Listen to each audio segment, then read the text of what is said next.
Back to another live event here with us at Prep for Life, talking about the Cube freeze dryer.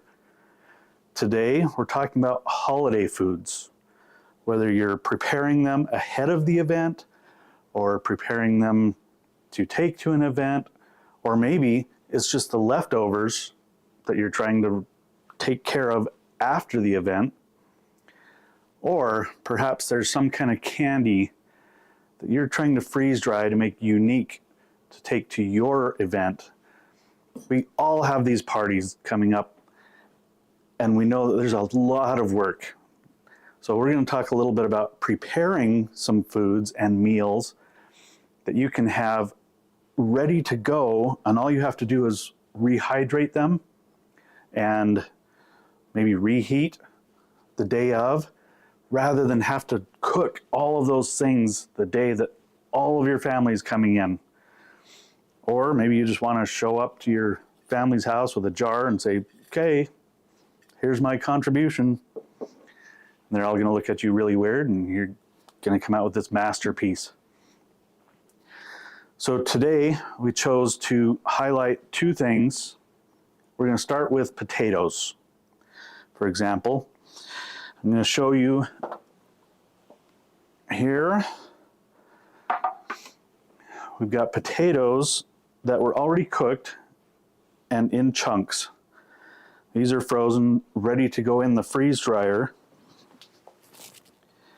And I have some here that are dried. You can see they have the same shape, same size, everything. And here's why I love doing this. So imagine that you've got a day where you just don't have a lot of time, or you want to show up, for example, with a dish to one of your events, and you've got these freeze-dried potato chunks. Then you just add a little bit of water. I have found that if you add some hot water into the jar, close it up, and then let the humidity just kind of moisten them as you go. But let's talk about the things you can do with the cubed potatoes. What about potato salad? Then you don't have to cook those and cube them and everything the day that you're doing potato salad. A lot of potato salads have to be cold, right? So imagine just rehydrating these, dumping them in your potato salad. Then you just have to do the eggs after that. Or what if you want to kind of do a baked potato bar type of thing, but don't really want to bake the potatoes whole? Pull these out, rehydrate them, put them on a plate. Now you can dump your sour cream that you've rehydrated and that's come off your shelf. You can put your butter on it, your bacon bits that were freeze dried back from a few weeks ago when we talked about that. All of your toppings, things like that, and it happens really, really fast. Okay, you don't have to take the time to bake your potatoes now for an hour. You just rehydrate them, heat them, even freeze-dried cheese. So that's one of the reasons why I like freeze-drying cubed potatoes. Now remember, Cube Nation, as we go through this, you're going to find out, or remember to type in the comments any questions that you have. We'll try and answer them as we go, but towards the end, we're going to dedicate time just to questions for you. So that's your first reminder. We'll keep bringing it up. Let's see, what other things can we do with potatoes? They're really easy, right? Let's set our cubed potatoes away. Let's talk about mashed potatoes. Okay, mashed potatoes are really easy. Here I have a jar of mashed potatoes. You can see it's just flakes. You have your special recipe that might include sour cream, maybe some cream cheese, things, milk, all of those things, whatever your special recipe is. I love adding freeze-dried garlic that I've crushed into my mashed potatoes when I cook them. And I love adding Italian seasoning to a lot of my mashed potatoes, some of those things. So I've got my special recipe that I make, and then I freeze dry it, and then I put it on a tray. I'll show you here. I've got some potatoes that I've prepared, and I'm just going to put them here right on the tray.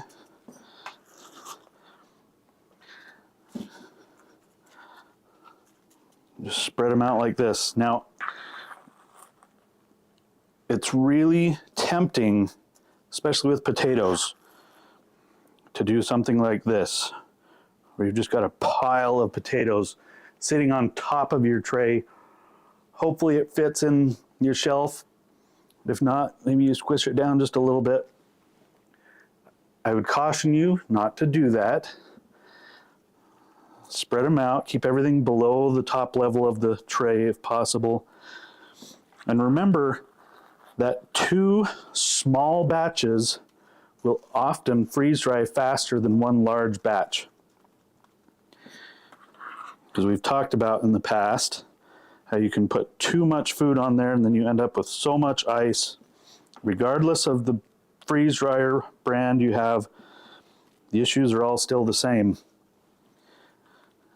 Even commercial freeze dryers, I suppose, could gather so much ice that it would inhibit the drying time. So I could put a little bit more around the edges of this tray. But you can see here how I've got it just about a little thinner than the tray is tall. That makes it so that there isn't quite as much food to try and pull the water through. Remember, that's what you're doing, is trying to pull the water all the way through the food. The top layer dries really fast. The bottom of it, though, it has to pull the water now all the way through the rest of the food. That's why we try and keep things a little bit thinner. I was watching somebody on YouTube the other day who pre-froze some foods that were kind of like this, got them really thick so they just fit underneath the shelf. They didn't show the result of it. They just showed how they prepared it. I wish they would have gone through the process, because we might have seen that they had to flip it over or break it apart and try and freeze dry it again, because the thicker the food, the harder it is to freeze dry. So I'm going to set this out of the way here. These mashed potatoes end up looking like this in the jar. I have a jar of this. I'll set this tray up out of the way.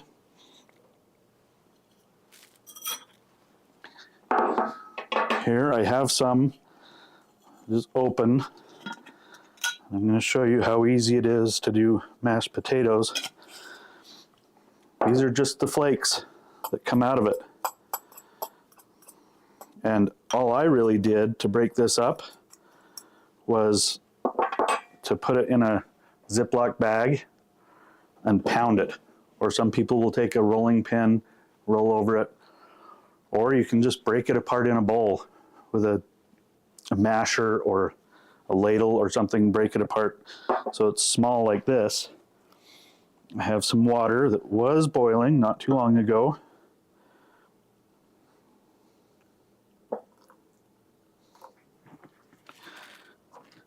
Remember, the hotter the water, the easier it is to rehydrate.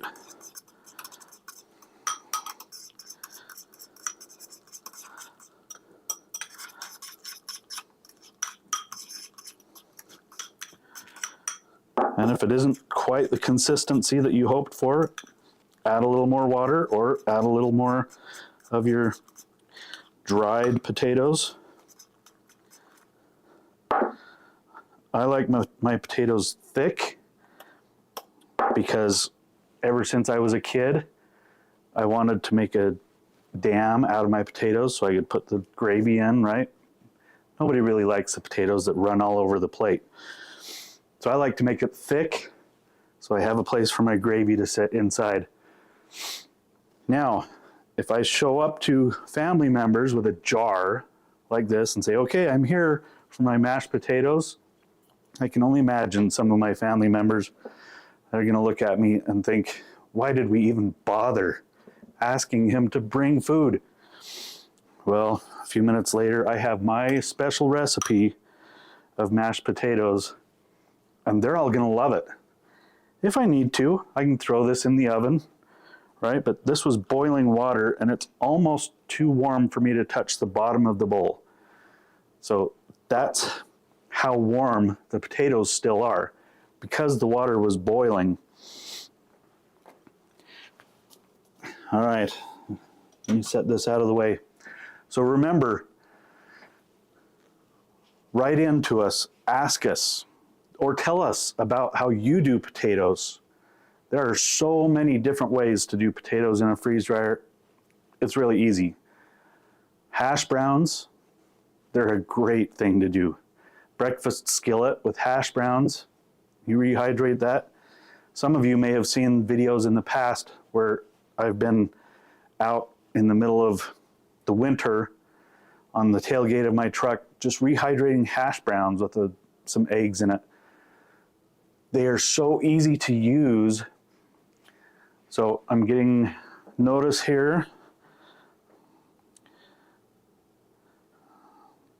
Question was, do the mashed potatoes have milk, butter, and seasonings in them? These particular mashed potatoes have milk in them, but no other seasonings other than salt.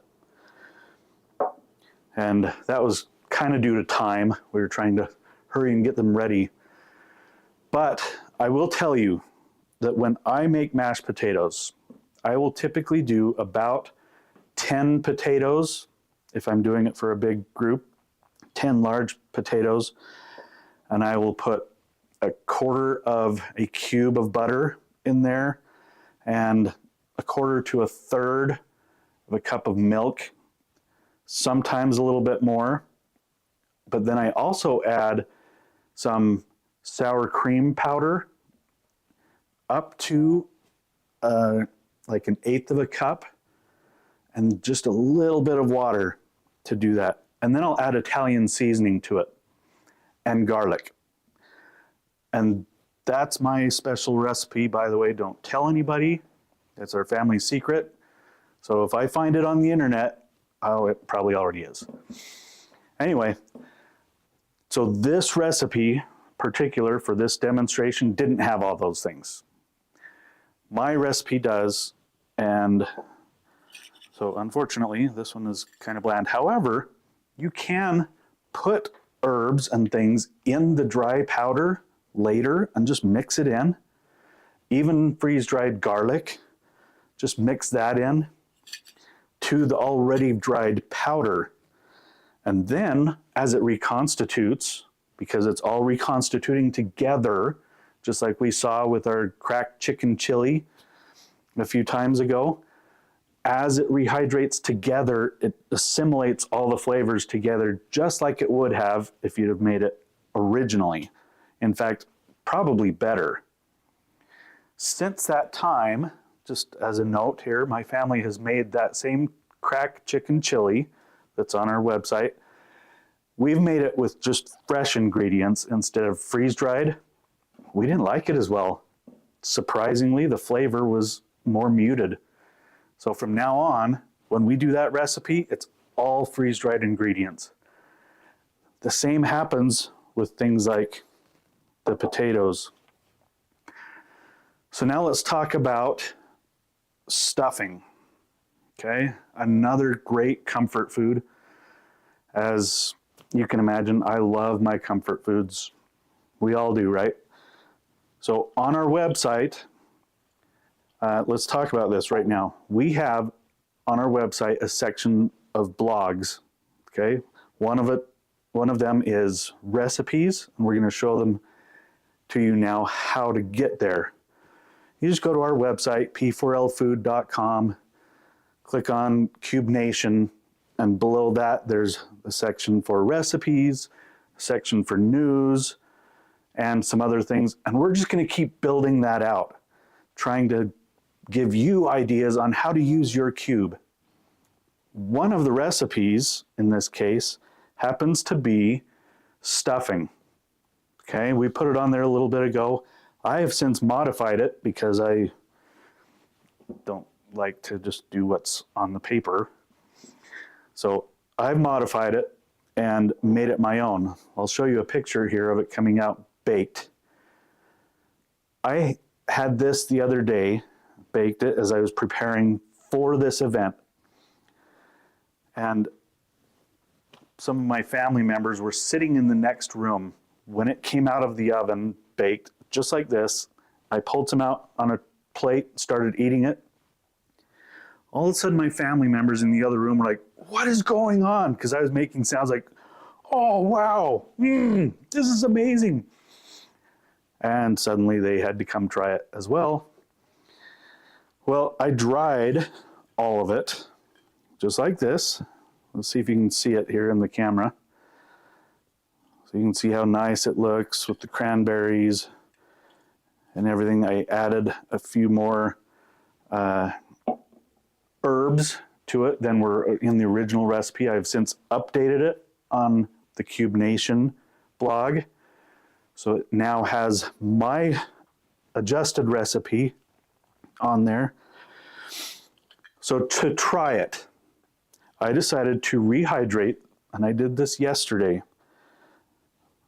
I found out that for every gram of stuffing dry, if you take 1 3/4 ounces of hot water, put it in the jar, and just kind of shake it like this and let it sit for a minute, then it rehydrates the stuffing really well.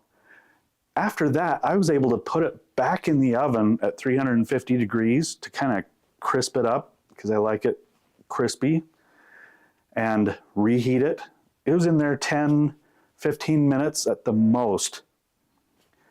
After that, it's too hot. But at that point in time, it was just like it came out baked originally. I was so pleased with it. So go find this recipe. I think it's called buttery herb stuffing, something to that effect. Go find it on Cubenation and try it. I chose to make my own croutons just out of regular bread. And so the bread pieces are really big.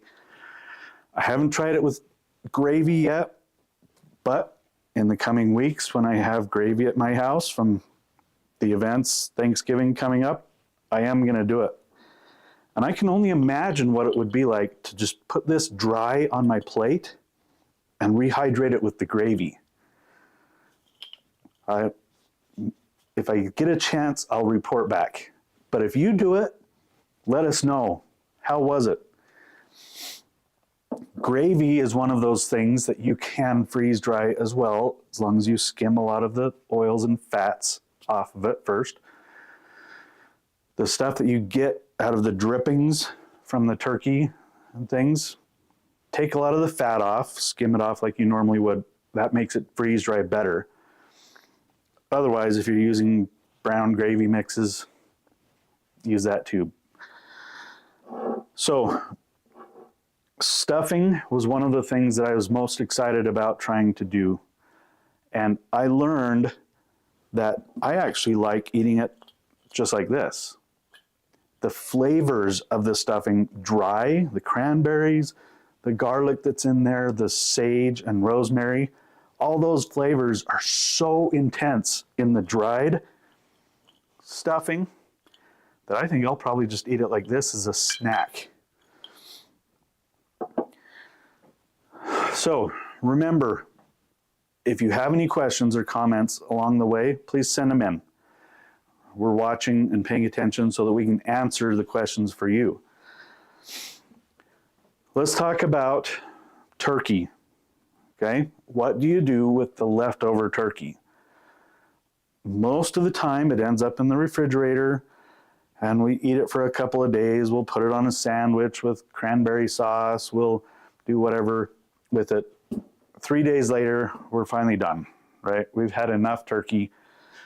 We can't eat any more of the turkey that is left over, and it ends up getting thrown away. That's such a travesty. That doesn't happen anymore when you've got the cube. Okay, we've talked about meats before, and we've rehydrated them on here in other events. Turkey is one of those things that you just drop it in a bowl of water and it will rehydrate and come out just the same as it was before. Then you can heat it in your oven, heat it in the microwave. We don't microwave foods, right? Anyway, just reheat it. And, or I just had this thought.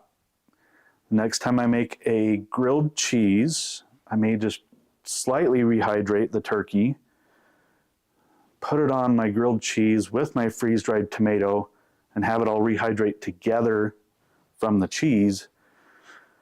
As you can tell, I haven't had lunch today, and so I'm hungry, thinking about food.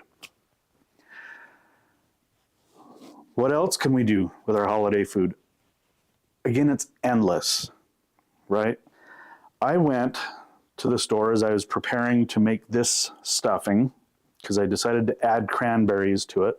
So I went to the store, to Walmart, in fact, and they had bags of cranberries for 99 cents. Try doing that in, say, April, right? You're not going to find cranberries likely in the same, and they're definitely not going to be the same price. So I bought a bunch of them. Cranberries are like blueberries. You have to cut them open, pierce them. So I took the time to cut them in half, froze them, and freeze-dried them. Maybe at some future time, I will show you how I have made orange cranberry cookies from the freeze-dried cranberries. But now I have a bunch of them that I can use throughout the year because they were 99 cents a bag. Go get them before everybody else does. Freeze dry them so you can have them throughout the year. Try making cranberry orange cookies in the spring when cranberries aren't in season. That is one of the best parts about having a cube as well. All of these things that come cheap in season, buy them now. Store them in your home. Use them throughout the year when you can't get them and when they're more expensive. I'm thinking about, I love green bean casseroles. That's, you know, cream of mushroom soup and green beans and sometimes croutons and dried onions, things on the top of it. Yeah, I'm hungry apparently. Anyway, that's something that I have freeze-dried as well, sitting in my storage, just waiting to be used. And I've pulled it out in other occasions, rehydrated in the same way. I'll use jars. They're easy to rehydrate. So, again, if you have any questions or comments, please keep sending them in. One question that I had asked on a couple of days ago was, so now that I have all of this food, okay, and it's sitting in my storage room, now that I have all of this food, do you really use it? And the answer is yes, all the time we use it. Just in fact, a couple of days ago, we decided to make taquitos. Well, that was salsa, which I have freeze-dried. That was refried beans, which I had freeze-dried. And that was chicken, which was freeze-dried rotisserie chicken from Costco. All of those things, and cream cheese. Every ingredient except for the tortillas were freeze-dried. We just rehydrated, put them in, and we made taquitos. Even the guacamole I have freeze-dried that we decided to dip them in.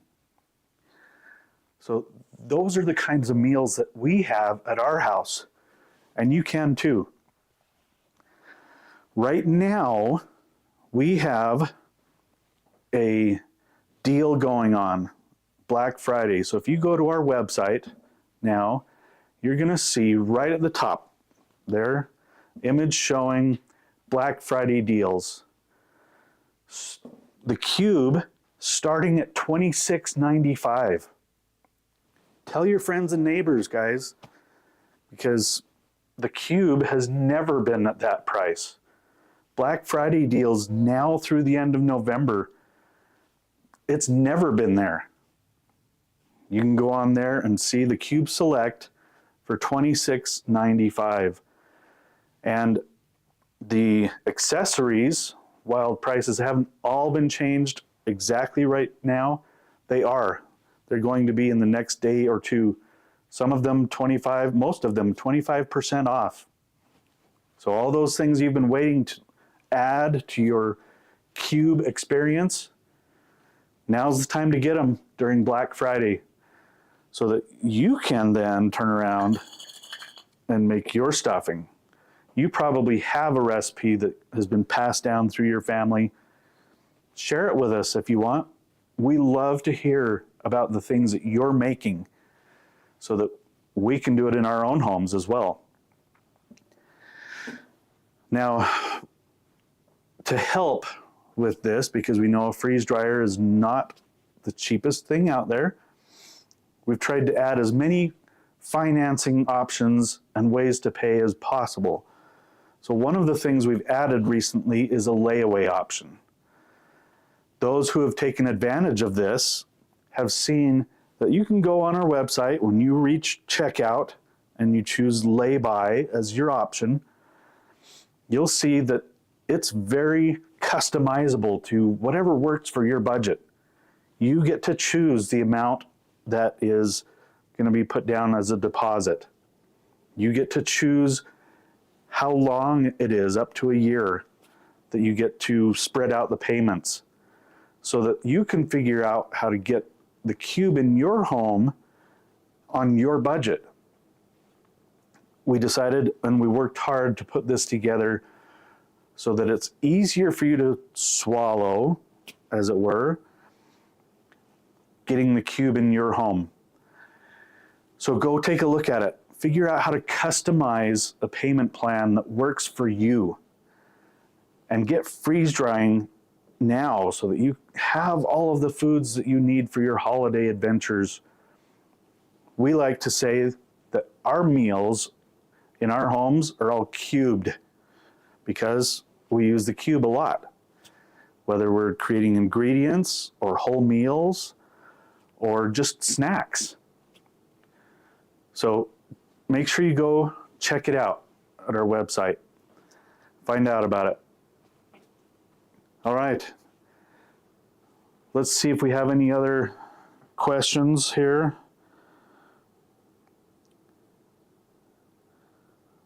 Let me look through here, a few comments.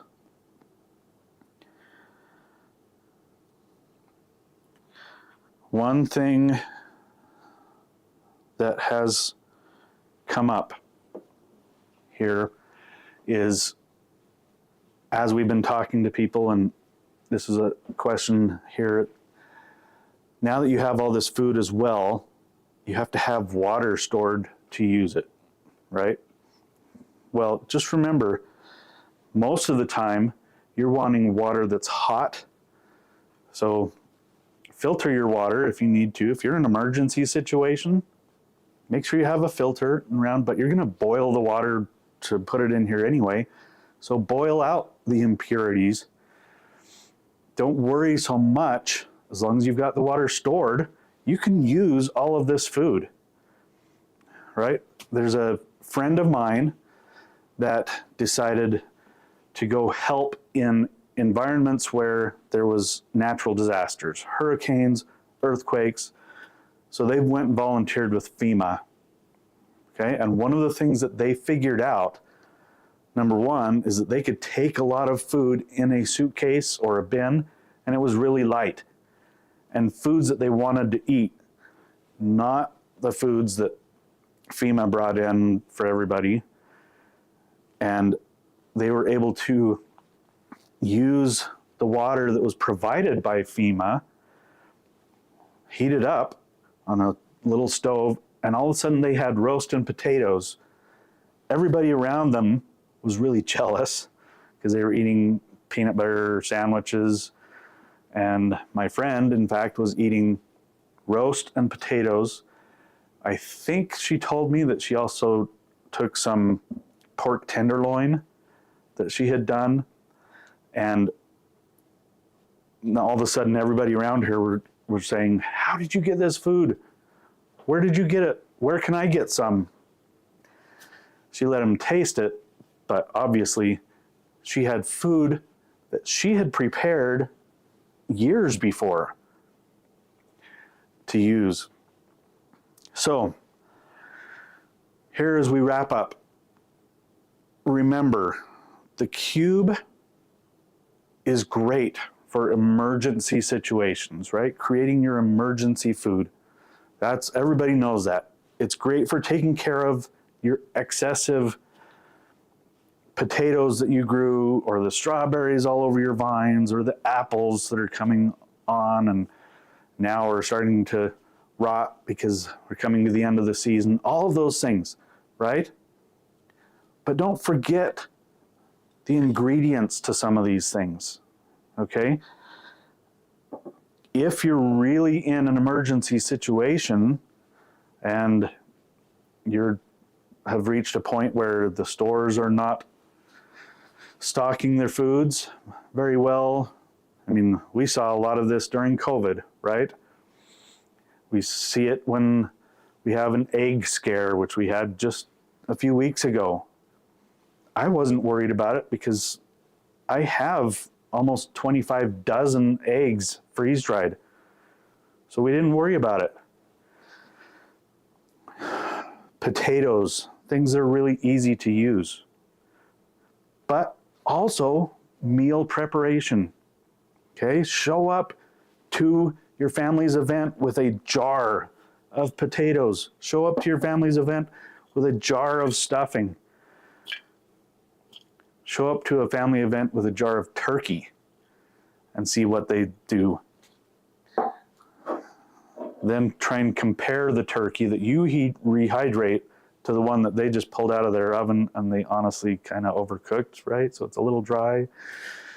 Well, Cube Nation, keep coming back. Subscribe to the channel so that you get all the news and the tips and the tricks, all of the things that we have to share, and share with us.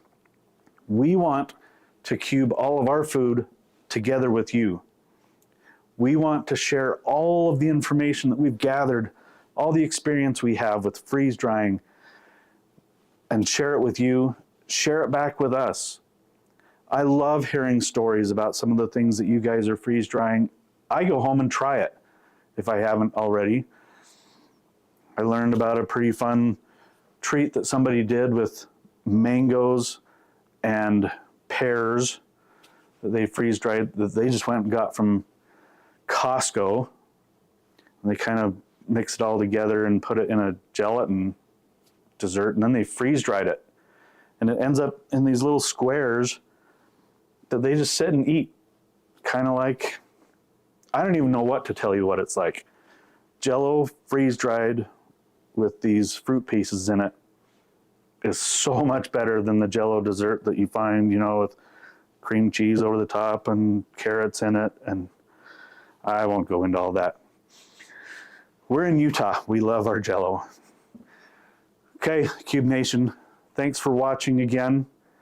Come back in 2 weeks. We're going to talk about the capacity of the cube and how to maximize the space that you're using. Thanks for watching.